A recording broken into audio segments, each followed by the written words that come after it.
दोस्तों नमस्कार। मैं राजेंद्र सिंह सोलंकी आप सभी का आज के सेशन में स्वागत करता हूं। और दोस्तों मैं एक ऐसी माँ की कहानी सुनाने जा रहा हूं जिसकी कहानी सुनकर आप भी इंस्पायर हो जाए। उस समय की बात है, एक बच्चे का जन्म होता है।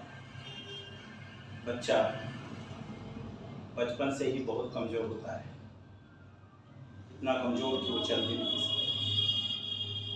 माँ को जब ये बात का पता चलता है कि उसका बेटा चल नहीं पाएगा,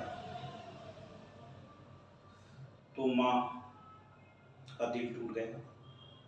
वो रोने लगी, घबराने लगी और उसे चिंता होने लगी कि मेरे बेटे का भविष्य क्या होगा। लेकिन वो माँ हारने वाली नहीं थी। माँ ने अपने आंसू पोंछे और खुद से कहा कि मेरा बेटा चल नहीं सकता तो क्या, उड़ेगा।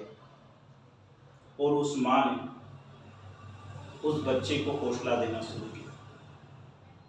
वो चल नहीं पाया, लेकिन उसे पढ़ना लिखना उसकी माँ ने सिखाया और उसे हर रोज़ कहती थी कि बेटा तू यूनिक है, तू सब कुछ कर सकता है और तुझे करके दिखाना है।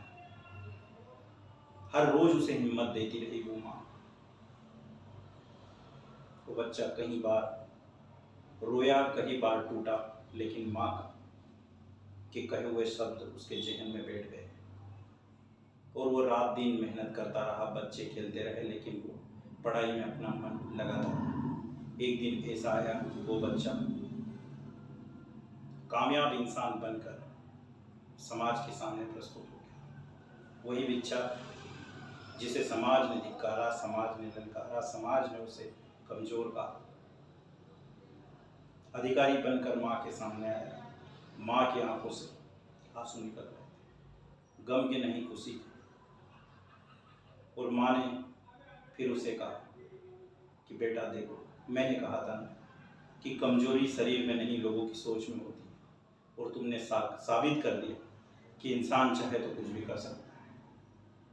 ये छोटी सी कहानी हमें यही शिक्षा देती है कि माँ कमज़ोर से कमज़ोर बच्चे को भी ताकतवर बना देती है। ऐसी ही कहानी आइंस्टीन की भी है, जिसकी माँ ने उसे दुनिया का सबसे बड़ा साइंटिस्ट बना दिया था। तो माँ वो ताकत है जो बच्चों को हौसला देती है। माँ वो ताकत है जो बच्चों को उड़ान देती है। और माँ वो ताकत है जो उसे चलना ही नहीं, उड़ना सिखाती है। दुनिया से लड़ना सिखाती है, इस ज़िंदगी में चलना सिखाती है, सब कुछ सिखाती है माँ। इसलिए माँ का दर्जा सबसे ऊंचा।